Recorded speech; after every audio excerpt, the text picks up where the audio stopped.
Holy moly. Holy moly. Hello, everybody. You've been gifted with this beautiful camera angle because I have no other way to record on my desk and get my face and the this on it. Um, I'm also recording this on my phone. It supposedly has image stabilization, so hopefully this like shaky desk doesn't ruin that illusion too much. But today we are finishing out. Thank you.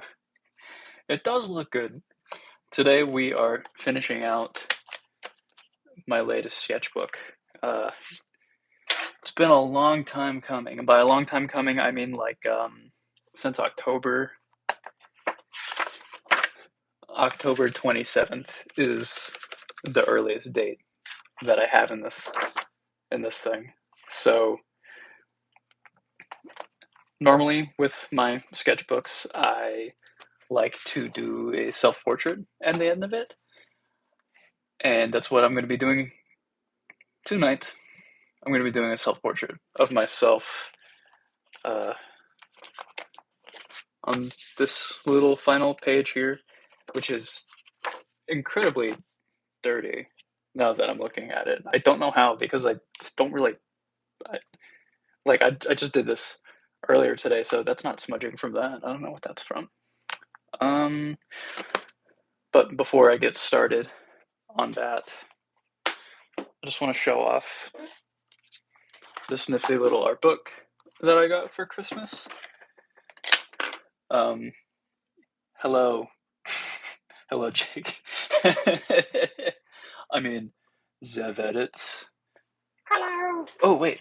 I need to point this light at me so the lighting is better. I didn't even think about that. I'm turning the fan on because I'm getting warm and hot. Is that good? I don't know. It's pretty bright. And I also apologize for my squeaking chair. This right here is an art book that I got for Christmas. I asked for it, so that's why I have it. But it's for the movie Princess Mononoke, which is my favorite movie of all time. It's a Studio Ghibli movie. Yeah, I know I cannot shut the hell up about Studio Ghibli, but the movies connect with me. I can't help that.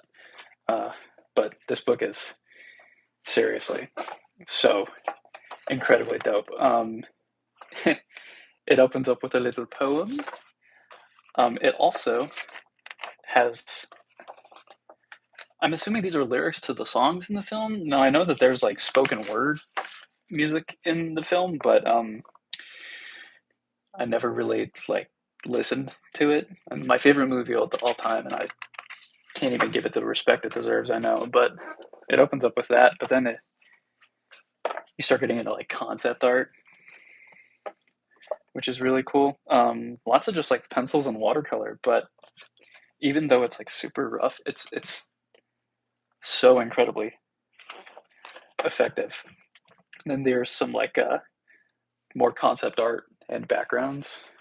Really cool. And it kind of just goes chronologically through the film. It starts throwing in like character sketches. Again, more background art.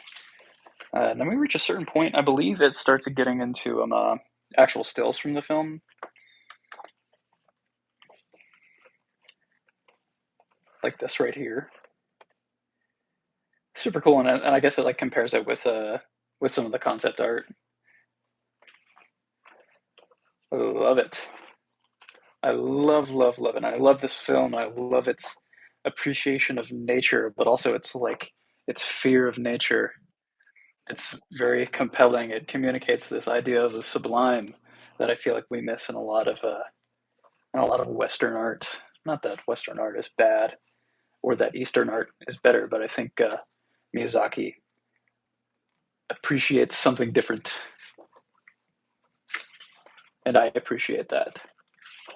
So yeah, I would love to do some like studies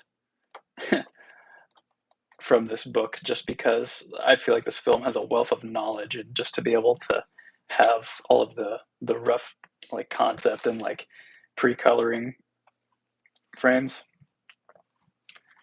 super neat, super interesting. But yeah, if you have not seen Princess Mononoke, I recommend that you check out that film. Buy it on Blu-ray if you can, because I think it's that good of a film, and it's just worth having. Okay, I think that's a pretty good prelude. Sorry for rambling about the stuff that I like so much. Damn, I'm annoying. Let's fill out the final page of our sketchbook. I'll go ahead and flip through it real quick because I can't imagine that everybody who is ever going to see the sketchbook will be watching this live stream. So I'll just go ahead and give it a quick flip through. I'm not really going to talk much during it, but it's just a little bit of a sneak peek for those watching right now. So lots of stuff. Ooh, lots of faces. Some of them are ugly because I'm not an amazing artist. I'm just a guy. A guy who's trying his best. I like this guy.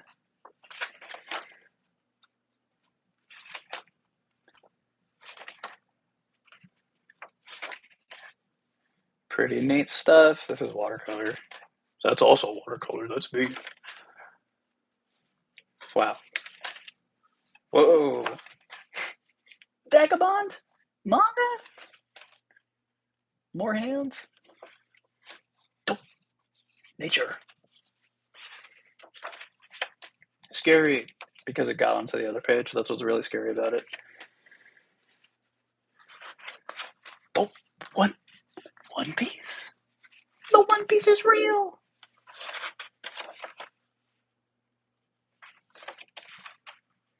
Pretty good stuff here. There's a wealth of information on this. A lot of junk too. But that's what sketching is. It's like 90% junk and 10%. It's like 90% junk, 5% good stuff, and then 5% just like ambiguity. Like I don't really know. I like this page a lot. I like drawing hands. A poorly drawn Gon from memory because I don't remember what Gon looks like. I know he has spiky black hair. That's from imagination. That's cool. Ugh. Mouth washing? Get that out of here. Some fisheye stuff. This little watercolor bit right here, I really like it because I just mix brown and black ink. That's all that is. More portrait stuff, that's just using hatching. A lot of junk. A cat with a wig. Now I've seen everything. More hands. Hands are easy enough to draw on their own, but once you start like having hands hold things, muscles activate and things stiffen, and it's kind of hard to communicate that. So I need to do more studies of those sorts of things. I like these drawings on the left page here. 5-point perspective? 5-point perspective is hard because it makes no damn sense. It does. It actually does make sense because I'm a genius and I mastered it with only 2 sketches. Pardon me, is that Omni-Man? I don't know. I'm pretty sure that's damn, who is that? Selleck? Tom Selleck? His last name's Selleck. I don't remember what his first name is. I've seen him in movies.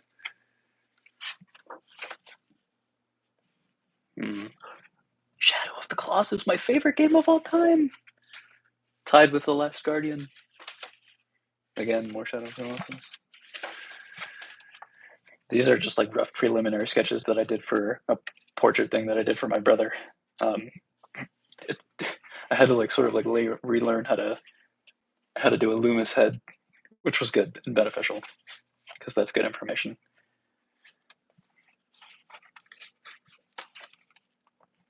More stuff. We're getting to the end. We're getting to the end. I really just like towards the end of the sketchbook just started getting into drawing a lot of like portraits and whatnot. Except for this. This is kind of just like ambient environmental sketches. Mouth?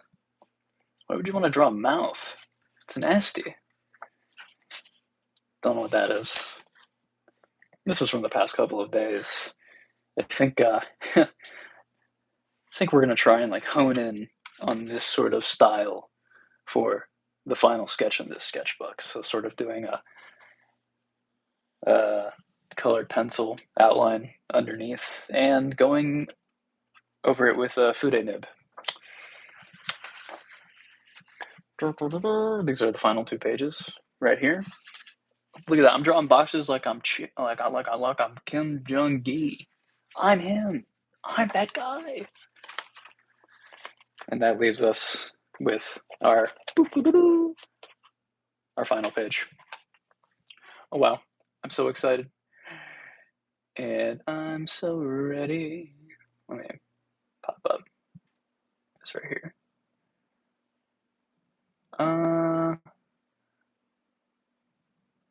I don't care. Live chat. Just in case I miss something, I'm having the live chat turned on for myself. All right, let's get drawing. Let's do drawing. Okay, so I have a photograph for reference up on my laptop here of me to just capture what I look like currently, and I look like this. So let's get started. We're gonna go with a sort of like a, not exactly like a Loomis head method. It's gonna be like a slight iteration on it, I guess. It's gonna be kind of loose, so keep that in mind. We also have a bit of dynamic, I don't know what to call it right here.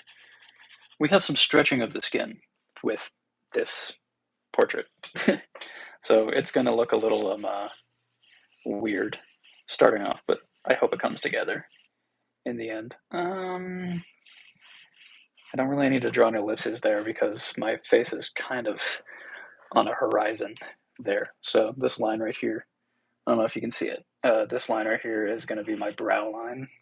And we're just going to quickly measure out some thirds for my facial features, even though they may not line up exactly. That's just going to give us a rough outline of like where my facial features need to go. So for imagining the sides of the temples here, our hairline is going to be about here-ish to my nose is going to fall somewhere around here, and then my chin is going to fall somewhere around there. Now, the thing with like a Loomis head is that it's just kind of like a jumping off point for facial proportions. They should not be followed exactly for every portrait that you do, but it just helps you simplify the shape of the skull, right? But people's skulls are different and they have different shapes. So the proportions that the Loomis head provides are, you're meant to play around with them a bit. But I do like the Loomis method personally. Okay, so we got my chin right there. My eye socket is like generally like that right there. Again, we're going pretty loose. My ear is about right there. Same thing with my other ear right there. It falls in line with your brow line right here, which is the center of that sphere that you initially draw. And then my eyes within my eye socket fall about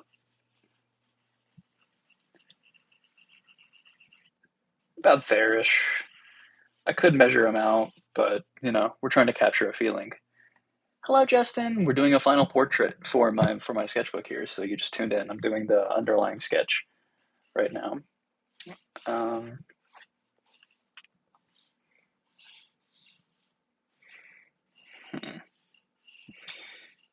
You know what? My head is tilted a little bit, so we're gonna bring that up to the side a little bit. We're gonna bring the rest of the head just slightly to the left. So our chin's gonna fall more like right here. Again, it's not gonna be very, very noticeable. Just gotta make sure we keep all of our facial proportions parallel, since we're working on a slightly different axis. If that makes any sense. Again, don't take anything I say with 100%. Be like, oh, he knows what he's talking about. I don't know what I'm talking about, not yet, at least.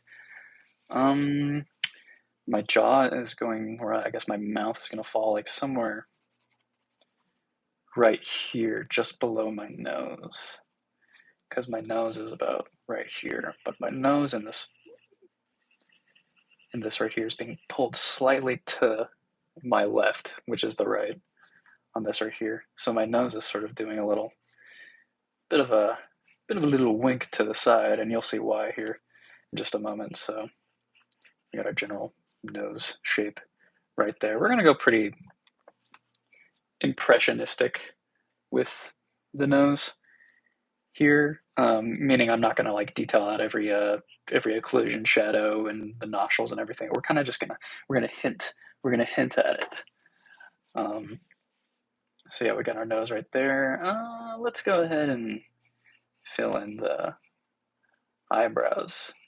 Again, not trying to be too accurate with like the overall detail of them. I just want to make sure that they register as eyebrows and then they're on the right part of the face, if that makes any sense. The eyes, we're just going to go ahead and we're going to draw like a little like ellipse half crescent sort of shape for them. Then we'll go ahead and carve them out a little bit. No, I don't really want to go too detailed with this right here. I do really just want to communicate almost like the shadows, if that makes any sense. So we're going to be using we're going to be working with like black a lot here. We have my cheekbones, which sort of fall a bit like that. All right, and here's where the fun part goes, because we do have my mouth right here, but in my little reference image, I'm sort of like hooking my cheek, and I did wash my hands before I took the reference photo, so I was not putting my dirty fingers in my mouth. Believe me, I was not putting my dirty fingers in my mouth. But we're gonna go ahead and we're gonna line up the rest of the head, of course. And my fingers fall sort of like on this little tangent right here. So we're gonna pop in, we're just gonna block it out, you know? And because my fingers are pointed inwards, they're sort of gonna make it almost like trapezoidal shape as my knuckles come closer to the frame. So my knuckles fall around like where like my where the edge of my cheek here is, and then they extend outward about an equal amount by the looks of it. For the fingers here, I kind of like to just draw boxes for the fingers in order to just like block out like where the shapes are. Anatomy wise, I generally know what a hand looks like because like I have mine for reference all the time, but we're not looking for perfect accuracy here. We're just looking for signposts. We're doing a lot of comparing. For this, my bottom finger right here, it looks like it falls sort of at like a curve, my bottom two fingers, but they remain kind of almost parallel, like that right there. They sort of, they taper outward a bit. Not too much. Same thing with my pinky here. It's not like a straight rectangle because your fingers sort of, they come to a point. They're not just like boxes. Though stylistically, I'm sure you could draw them as like simply just boxes.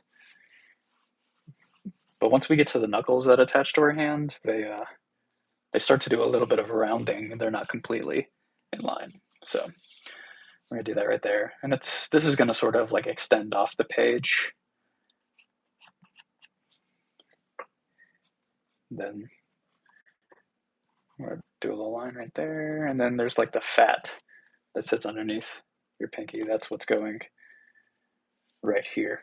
Then for the thumb, it's sort of coming off from that right there where my knuckles are. That's sort of like the general like flow of it. And the pad of my thumb is pretty parallel with my my center line. And we're just gonna bring that back right there. We're gonna give it almost a flat top, bring it down for the nail, and then curve out. Sweet. I'm gonna give little indications of where my knuckles are with some spheres right here. Yeah. Perfect. I like that. And then, of course, there's knuckles right here where your knuckles are, right there. Okay. So we got that right there, and we're gonna go ahead and I guess we're gonna start on like doing the lips because I have my fingers in my mouth, which again is very disgusting. I'm sorry, but it has to be done. We're gonna sort of my lips are almost like they're like forming around my mouth because of course fingers are in my mouth. Gross. Just kind of look like at the general shape of the mouth. It's kind of coming down right here to where my mouth normally falls because the other side isn't being stretched out at all. So it sort of looks very straight. And then that sort of curves up right there. Gross, nasty, disgusting. And if we look, my the corner of my mouth falls generally with like the outside of my nose. So we're gonna put that right there. And then it does this little nice little half circle shape, curve shape, and then it sort of flattens out a bit more as it's being pulled taut. Right there. That's the outside of the lip, and then the inside of the lip. Sort of right there, and then it curves. And because your jaw hinges, whenever your jaw hinges, and you see it from like an above view, your like corners of your mouth, if you can see, they don't like meet at a fine point, the bottom of your lip, because it's like a 3D shape, sort of hits a little inside the mouth right here. Hopefully that's going to give us a nice amount of like three-dimensionality. You know? And then we're just going to go ahead and block in the teeth. My front row teeth is being more or less obscured by by my top lip, but you can see more of my bottom row of teeth. If you look right here, and those sort of like curve a little bit, and then they come inwards. And because they sit back further in my mouth, they almost like float in that space right there.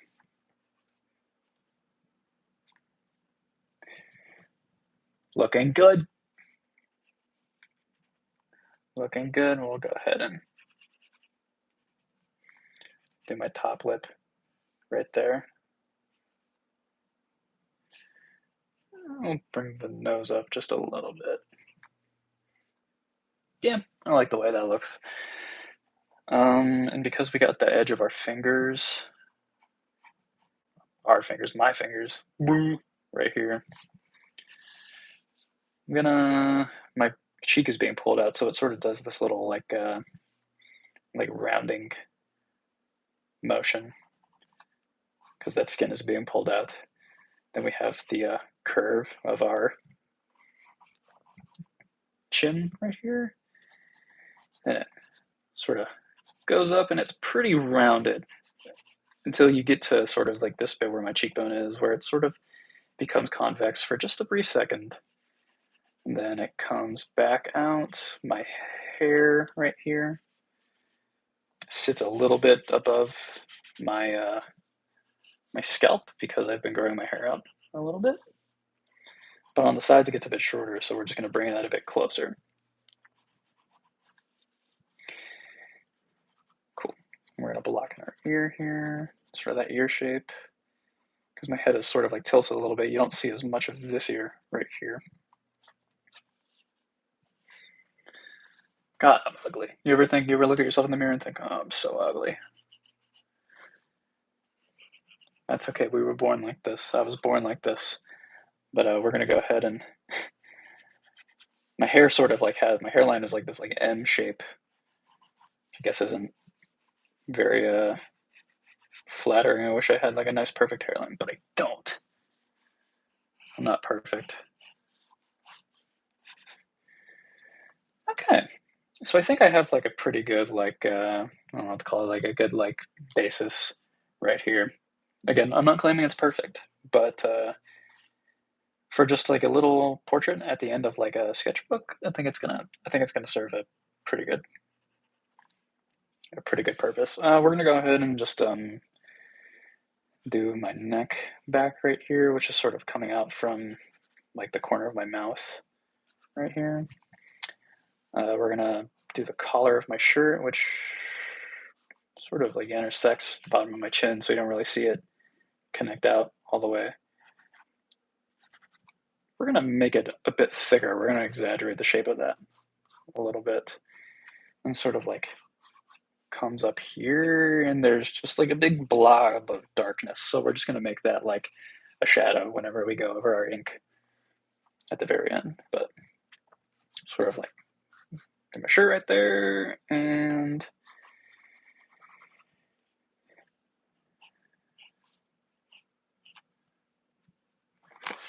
I don't know if you can see it right there, but that's good enough, right? Yeah, yeah, that's good enough. You can't get too worked up in making everything perfect, especially whenever this is just like a sketchbook. I'm micro learning, if that's a word that people use. All right.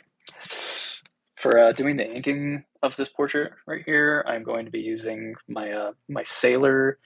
I think it's called a Fude de Manen. Fude just means brush in Japanese, but essentially what a fude nib is for a fountain pen. I don't know if you can see it right there, but the tip of the fountain pen, does that help it focus at all? No, not really. That's okay. But it like curves up on the end right there, meaning that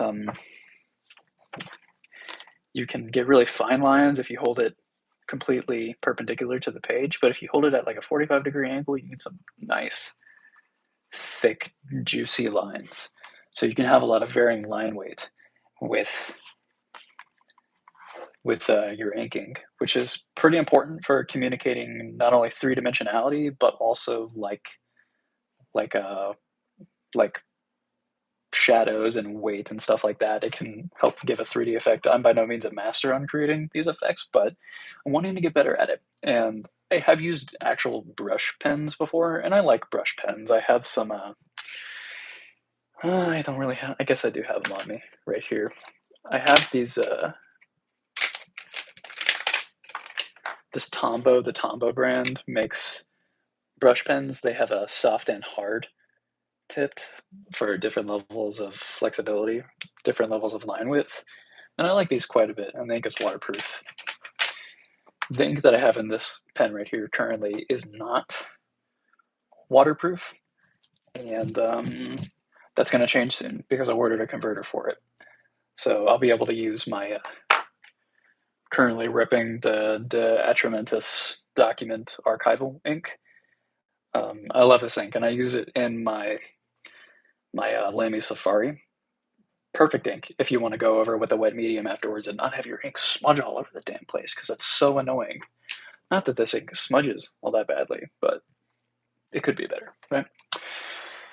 All right, let's get started with the inking. So I'm kind of, for a lot of we're gonna try and like have less scratchy lines. We're gonna have big confident strokes. So we're gonna do and hold our pen like pretty perpendicular to the page to have thinner lines for parts of my face that are not in shadow, and for parts of my face that are completely in shadow or that are like underneath, we're gonna darken those up a bit. So for the side of my face right here. I'm also not going to try and have, let's say, continuous lines. I'm going to break them up a little bit to sort of like give a like an almost not like a patchy feeling, but you'll see whenever. Oh, I guess I could describe it. I could just show you my other sketches that I did for it right here. But like if you see right here, like with like the back of my the hair right here, I don't do a continuous line, and I guess it's almost like a stylistic choice, but in my eyes, it's almost kind of like atmospheric perspective. The further things get away from you, the less detailed they get. So I guess it's almost communicating that, but it's also like the brighter things are, they start to lose a bit of detail because of like like low contrast, I guess. Because if you take a floodlight and you blast it on something, it's sort of like it gets rid of all wrinkles and folds and everything. So we're gonna go ahead and for the I have a bit of facial hair, so we're gonna almost like do a little bit of a not have like a complete line on the bottom for my chin. So we're just gonna do like little dots right here to communicate hair. Maybe for the bottom of my chin, sort of like do a little bit of a sweep right there to give that some weight. We're gonna go ahead and just move on to my eyes now because I'm kind of bored of like working on the chin here. You'll see me jump around a lot to like working on different parts of the sketch. Maybe that's like part of that is like boredom, but like also part of it is just it's good to like move around a bit, not get worked up and stuck on one thing. I think that's like part of what keeps me going, why I'm able to fill out my sketchbook so quickly and do art nearly every day is I just don't get like hung up on the little things. You know, I kind of just like I do what I need to do and I move on. Um, Not that I don't want to be a perfectionist. I really do want to be a perfectionist, and I am like a perfectionist at heart. It's just like a habit that I need to break because you don't want to get hung up. You don't want to get hung up on things. Okay, we're gonna move on to our eyes. My eyes now, and for my eyes right here, we're gonna do a little. We're gonna go with a slightly thicker line to show off like my eyelashes because those create a decent amount of shadow. Perfect. Perfect. And then because your eyes are three-dimensional objects and because I am a Caucasian, this is like not like wait, I don't need to explain myself. I don't have a monolid um in like the obvious, but because I don't have a monolid, I like to whenever I do a drawing of myself, I just draw my little eyelid above right there. If you're drawing like an Asian person or like I guess just like an Asian person or like maybe some like South American folks. Sometimes they'll have a monolid, so you don't really draw the eyelid right there. I think monolids are super cool, and they serve an evolutionary purpose. Then we're gonna do our iris right there. I'm going for a particular vibe right here, so I'm really not gonna black out the pupils. It has the potential to look very creepy, very scary. So we're not gonna do that. We're not gonna do that. And because my light source on this reference image is coming from the right side, I guess the left side if you're looking at me head on from the right side of my face, there's not really much of a shadow on my nose here, so I'm really not gonna do a lot of like line work on this side to like show the form of the nose. Maybe just a little bit, a couple swipes right there, just to show that sort of triangular bone that you have on your brow line. But on the other side of my nose, there is a cast shadow, just a very small cast shadow. So we're just going to block it in with that shape right there. And same thing goes for the nose right here. Well, not exactly the same thing, but we're gonna hint at it a little bit, right? Like, I don't wanna do too much, I don't wanna overwork it, I don't wanna add so much detail that it just, like, starts to look weird, which I have a tendency to do as I've been, like, doing a lot of, like, working with, pens and whatnot. It's just so easy to just go in and just, like, flood your drawings with detail when sometimes you just need the implication of detail. Because my nose is at a bit of, like, a bend, I'm gonna add a little bit of, like, a little fold right there, if that makes any sense. Already looking good. I'm gonna go ahead and just add a little bit of, like, the bottom side of my eye right there, just, like, where my eyelids or, like, where my eye comes to a bit of a point. I'm not drawing the tear ducts or anything, I'm not that crazy. Uh, let's go ahead and put this ear in right here. We're not gonna be too detailed with it, we're just gonna again, we're gonna imply the existence of this ephemeral ear. Okay, and then once we get to this side of our face, it's pretty dark. So I think I'm gonna go for a bit of like a bolder line when it comes to that. You got my cheekbone, and then it's gonna come into contact with my finger right there. I'm not gonna complete out that line yet, just in case I need to rework the shaping of my finger there. And then for my hair, I'm just gonna do the same thing that I did with my beard, just to indicate texture. I'm sort of just gonna like dot out the uh, the outline, if that makes any sense. Because your hair isn't like a line at the top unless you're literally bald, which I am bald for most part of the year, so I should know. But we're gonna just like imply some texture.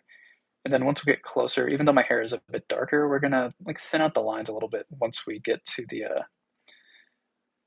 side where our light source is coming from. Then we're gonna do our hairline, which is gonna be mostly the same thing. We'll probably do a bit more like lineage instead of just like little ticks, because we have to show the separation.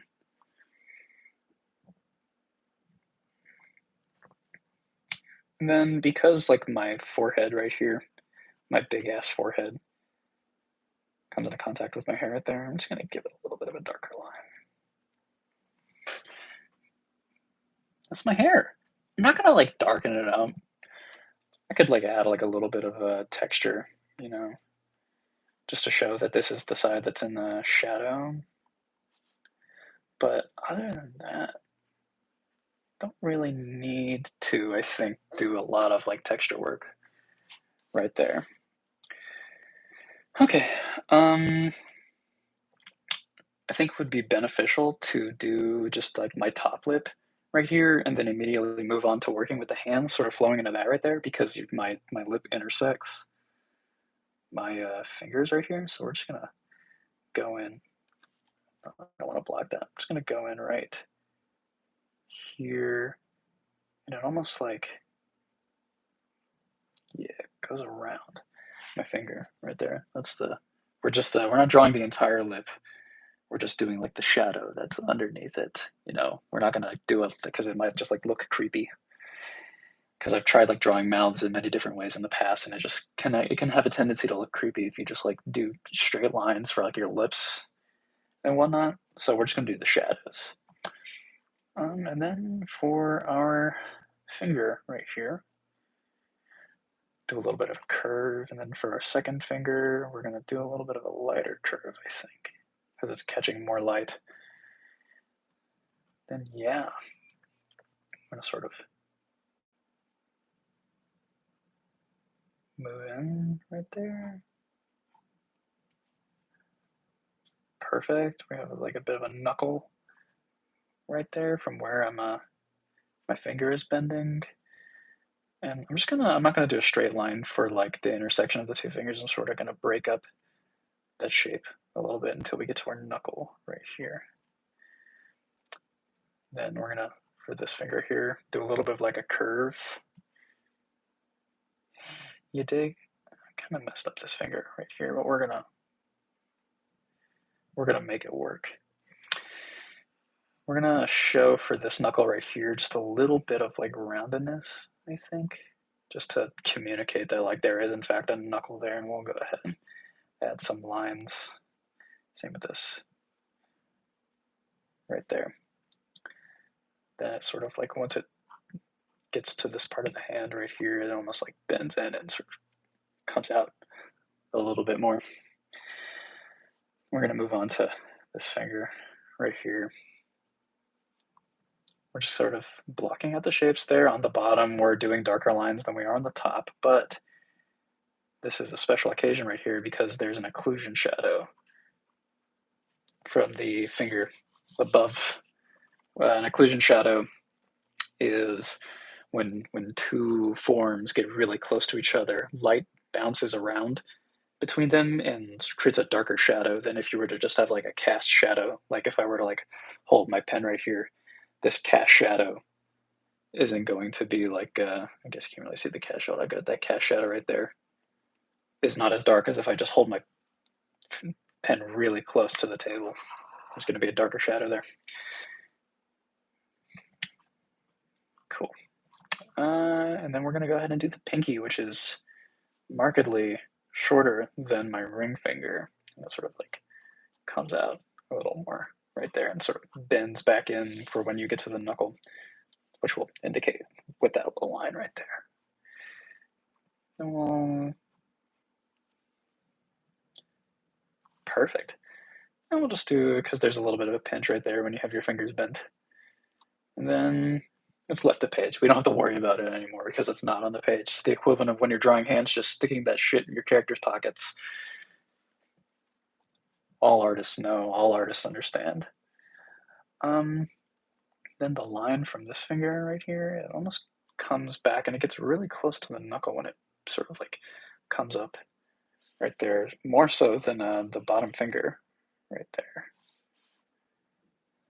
Like that, sort of like curves in. We're gonna just give again another indication of like the knuckle being there. So we're gonna do a little bit of like a line underneath it. Yeah. Cool. Then we're just gonna do the top of the finger. We're gonna keep this pretty light. We're gonna keep the line weight pretty thin. So then it comes back down. Because my hand is sort of moving away from the frame, it sort of like recedes back into perspective. Not much, not much. Because if if a cube is pointing away from the camera or a rectangular prism, it shrinks, it foreshortens. So that's almost what's going on with my hand right here. And we have my thumb, my little thumb. I'm just gonna do like a quick line right there, sort of bring that up. Top of my thumb is flat. We're gonna do just two lines over there to indicate the thumbnail, and then we're gonna bring it back. Look at that. Boom, boom. And we can forget about it because the hand is off the page. We can just forget about it. It's off of our picture plane. We're gonna move back down to doing the lips right here. Oh no, actually, let's go ahead and finish out the ear. Since the ear is like in shadow, we'll go ahead and do it a bit darker. And it's got a bit more shape than the other ear, but it sort of comes in like that. Perfect. Okay, we're gonna go ahead and block out sort of the shape of the lips right here. These are the inner lips and they're receiving a lot of light, so I don't want to do it, don't want to overwork it. Yeah, good. Same thing with like this right here though. There's a bit of a cast shadow on the underside of the lip right there where it connects to the other lip. And then same thing right here where my sort of lip is pulled to the side. There's a bit of a cast shadow from the lip, the fatty part of the lip being pulled right there. Then it sort of goes back out. Perfect. I love the way that looks. We'll go ahead and indicate some more stubble, maybe some more on my chinny chin chin. And then we'll do where the my cheek is being pulled out right there. Nice. Then we're just going to go ahead and move on to our teeth. You could count the teeth, I guess. I'm just sort of like going like one by one. I don't really know teeth anatomy. I think I have 32 teeth. Do I have 32 teeth? Maybe I have 30. Maybe I have 28. Like, I don't remember. That is something I need to look into at some point. But for this bottom row teeth right here, they sort of do a little curve thing, and because my teeth are like messed up on my bottom row, we're just gonna sort of do this little jagged thing. Then we sort of got my canines right here. And then they sort of just start to fall back into my mouth. We'll indicate a little bit of like the top plane of my back teeth up there. And we're also going to indicate just some like gum, some gummage.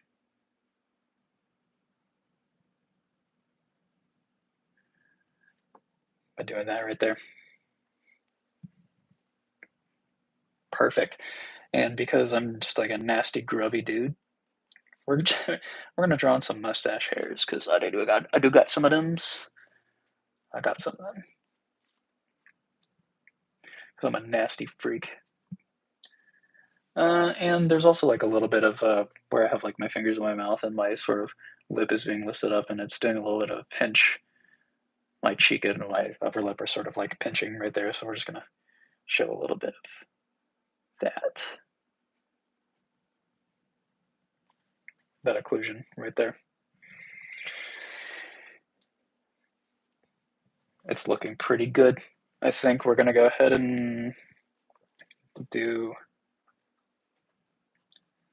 the shirt.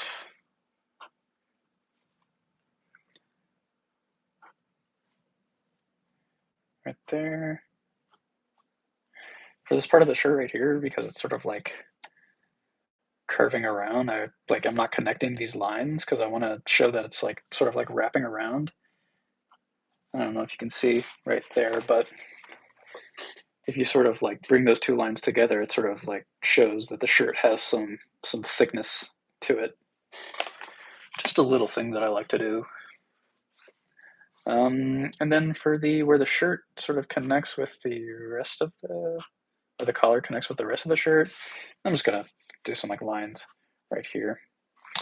If we look right here, there's a little bit of shadow that's being cast by that right there. We're just gonna do some little wavy lines. I'm gonna black that in with complete pitch blackness. We're gonna have some very like dark shadows there. Same thing with like that over there. Not being too exact with it. Same thing with the mouth. We're gonna fill that in with some just like black. Try to make it look a little cartoony. Okay, perfect. Let's go ahead and do this little shadow right here. Where it connects with like my face, I'm not gonna like bring it up completely to it, if that makes any sense, because I still want to show that like form there. Same thing with the fingers. I'm going to get really close, but not touching. This is what I love about the Fude nib is normally with just a fine-tipped fountain pen nib, you can't do fills like this. But because I can turn this like 45 degrees and do a nice thick line, I can get some nice, just beautiful thick lines. And once I get my new ink,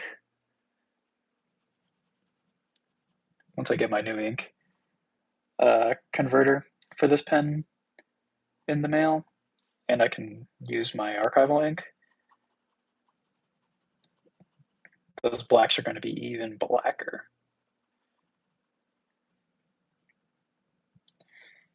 And does that look all right for a shadow? We'll show that like the shirt right here has a little bit of fold in it.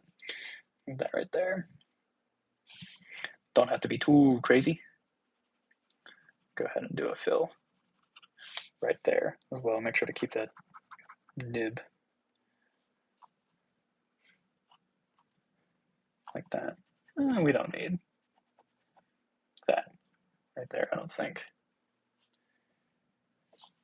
Maybe not that either. I'm making decisions on the fly. There's no rhyme or reason in anything I do. I'm spontaneous like that. I'm crazy. I'm a psycho. Let's go ahead and give sort of like the stitching a little bit more definition there. Cool. Okay, next we're gonna do a little bit of a fill right there on the my mouth for just the back of my my throat, I guess would be a way to put it. This is a very like My Hero Academia way of like doing mouths, by the way, where you just have like the teeth floating in a black mass. Very comic booky too, I guess. We'll do the same thing for the gums. They're gonna like really define that shape of the teeth. Yeah.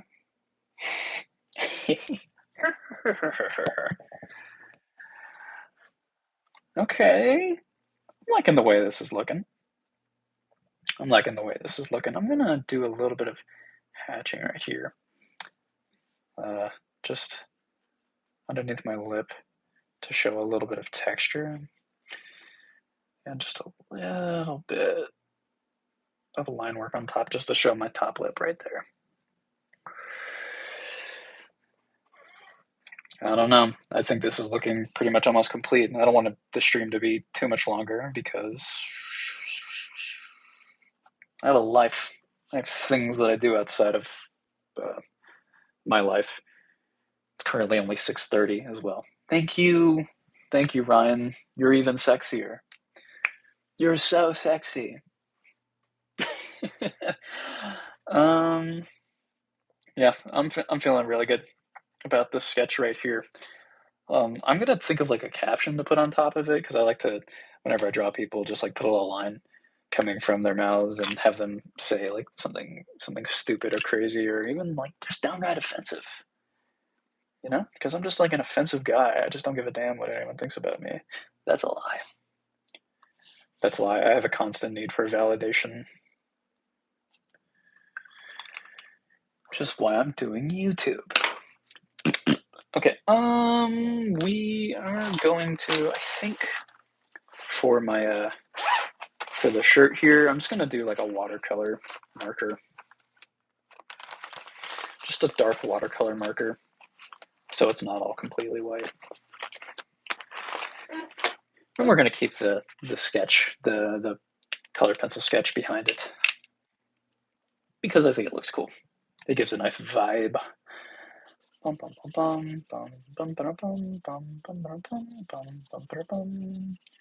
You'll see when I go over these pen lines, you'll see some smudging and bleeding because the ink in the Sailor is not waterproof. It's fine. We're not gonna be too exact with these marks right here. Very architectural, this is the word for it. If you ever see like architecture sketches, they just do like big blocky colors. If that makes any sense. We'll go ahead and for like my hair right here, we'll go ahead and show a little bit of grayness, some gray. And then when it gets on over there, it'll sort of like, because it's catching more light, it'll do a little bit of a fade out, sort of get washed out. We're gonna take a slightly darker color, slightly darker gray. Yeah, we'll take a warm gray and we'll just do some like very light shadows. One on the ears right here, but also like just some very subtle shadows underneath like the eyebrows. right there, maybe. Teeth don't really need them, but I think that the fingers here could benefit from having just a little bit of shadow underneath to show that they're moving a bit away from the light. Because whenever you have a, I'm just gonna like explain like like lighting theory right now, but say you had like a say you had like a cube, you know what I mean? Um, right, that's in 3 dimensions. Say your light source was like coming from, I guess that's a bad example. We're gonna go isometric with it, I guess. Say your light source was coming from like up here. Your top plane would be catching a lot of light, but because this plane right here is facing completely away from the light, it would be receding completely into shadow. But whenever you have a rounded surface, it gets a lot more interesting because your plane change happens more gradually. You don't have this sort of sharp cutoff right here. You gradually fade into shadow. So, you know, you have your core shadow, your occlusion shadow down here, and then, you know, you have like where it gets lighter and brighter and whatnot. And whenever we are dealing with things like faces and hands, organic shapes, we want to treat a lot of them like they are spheres, essentially. So you want to have like a soft gradation whenever you have a plane change.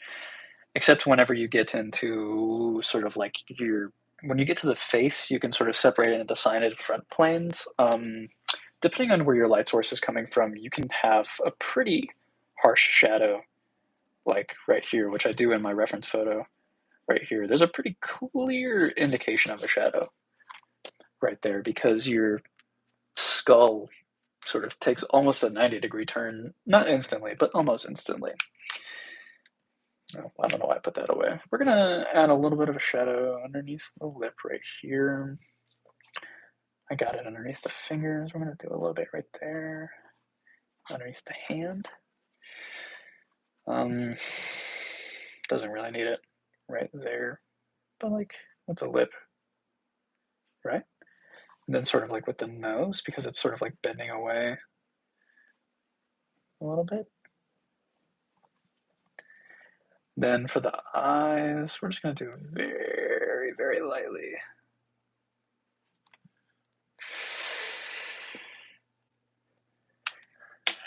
All right, I think we're reaching the final hour. We're reaching an hour of streaming. I'm very happy with this final sketch right here. Guess I'll hold it up right here. Kind of stylized, not very realistic. Does it look like? I'm just a silly guy. Bada boom. That's the final sketch in our October to December sketchbook. We're gonna start the new year out with a new sketchbook. Isn't that nice? And this is the final sketch right here. And all those people watching, all million people that have tuned into this stream, they got to see it happen IRL in real time, having a good time. Let's date this, have a funny little quip on it, and I'll show off my next sketchbook and then we'll end the stream. So we got le 25 décembre 2024. I speak a little bit of French. What should he say? First person to comment something, I will write that comment as the little quip, the dialogue that I'm gonna put right here. So, how often do you practice per day? I'm sticking with that right there. Ishinio games. I know that you did not put that intentionally as as an answer for my thing, but let me. I want to See that chat right there. How often do I practice per day? Very difficult question. I try and do an hour minimum every day.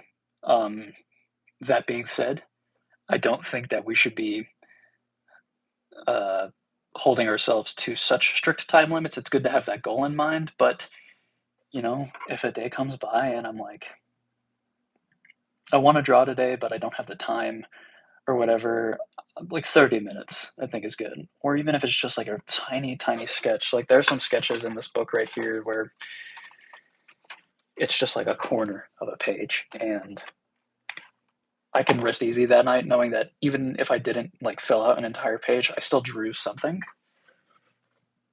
But yeah, I try and do at least an hour every day. I think an hour is a pretty good point, like a good thing to aim for, because if you think about it, if you do an hour a day for 7 days a week, that's 7 hours. That's almost like a day of working like a full-time job.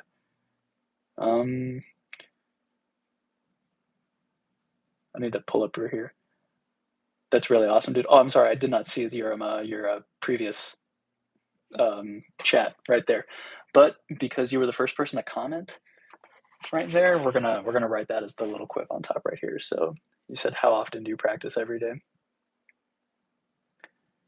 Is this like a is this silly? What if you can't draw anything in a day? How often do you practice? It depends it depends on what you want to draw, right? Like for instance, I really like drawing like people, and I like drawing like nature, right?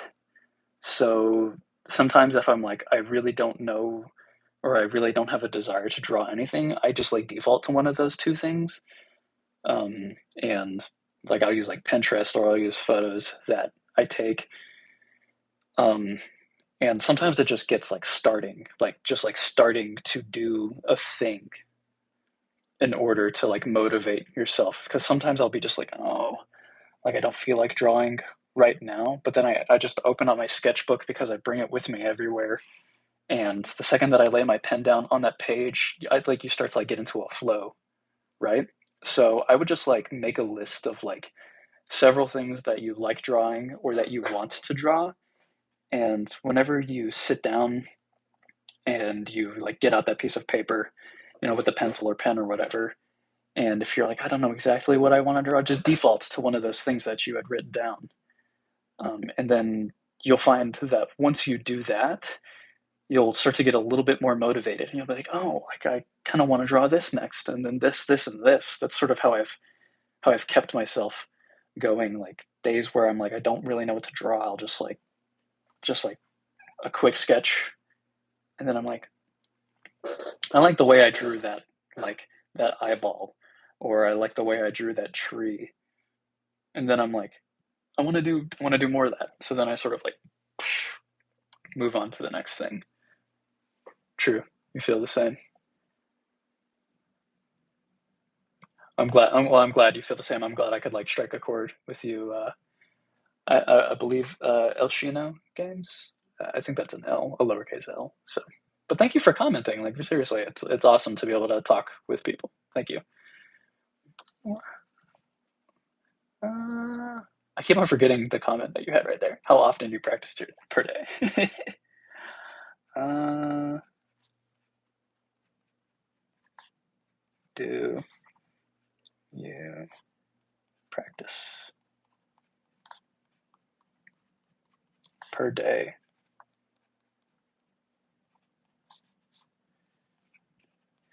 And one thing I really love about this Fude nib right here is writing is very fun, because you can get almost like you could do like calligraphy with it.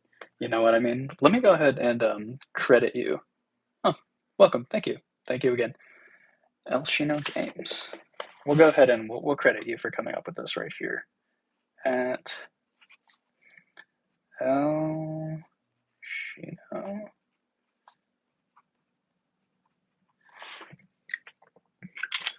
we're putting the cap on this bad boy.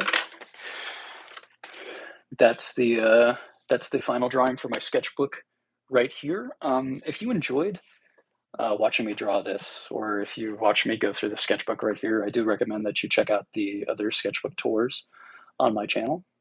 Sometimes a quick draw makes you feel better. Does that happen to you? It does. I think that art is very therapeutic, and it's become, because I've incorporated it into my daily routine. It's almost like cathartic. So yes, I definitely agree. It's like drawing just makes me feel happy, which is why I love drawing.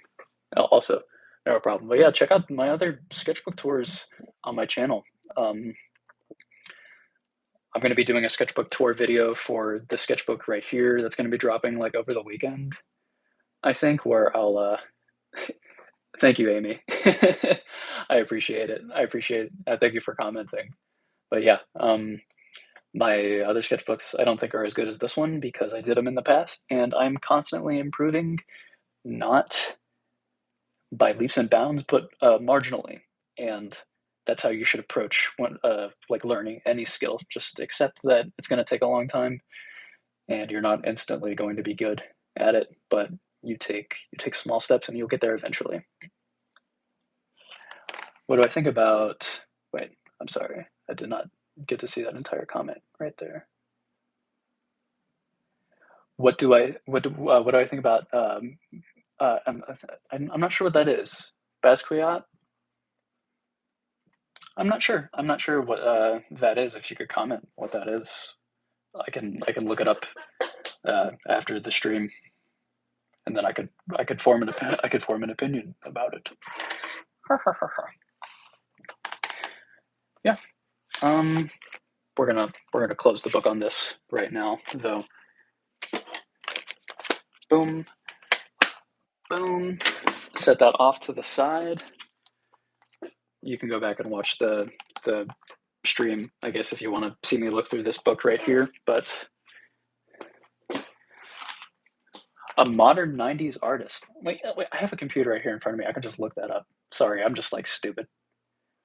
Modern 90s artist. Chances are that I probably have seen their work. And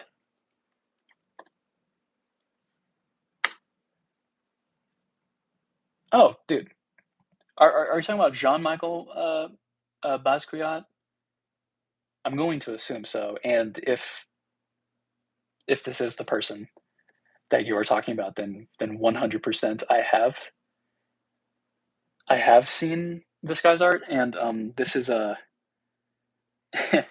this is really funny right here because I'm looking at one of his pieces right here. Okay, so this is the guy you're talking about. Oh my goodness, I don't know if you can see it right here, but this piece right here is the album art for an album from the Strokes. I don't know if you're familiar with the Strokes.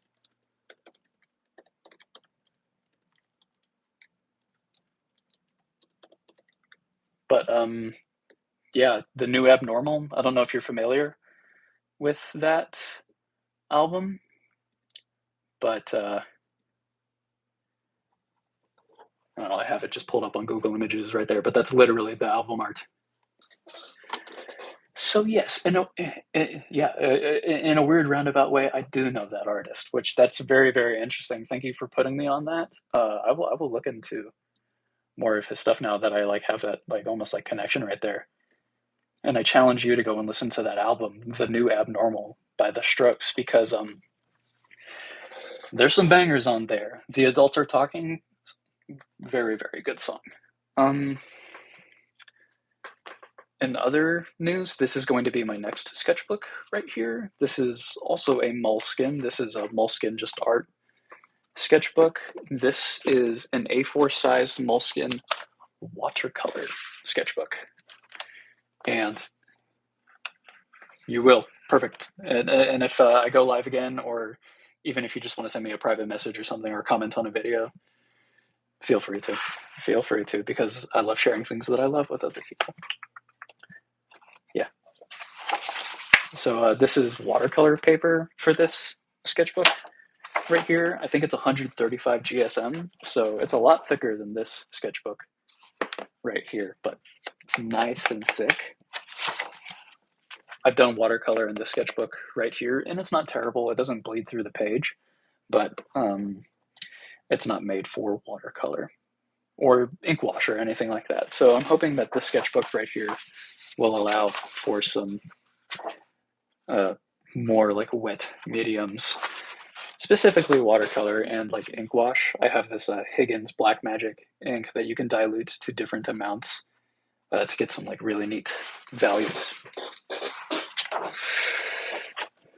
Okie doke. I'm gonna point the camera up a little bit so I don't have to like stoop down to talk. Ignore that right there. That's scary. It's a mannequin for clothes. Not me. I don't do clothes. My girlfriend does clothes, but that's what that's for. It has like little knobs on it. It looks like something out of Silent Hill. But to all the people who have watched this live stream, thank you very much. Merry Christmas to you as well, Alshino Games. I hope that everybody is having a wonderful, a magical day. And if you're not, I'm hoping that I can send a spirit beam through the interwebs into the back of your skulls so you have an amazing day. Check out other videos on the channel, and we'll be seeing you on a video hopefully this weekend. So have a good night, everybody.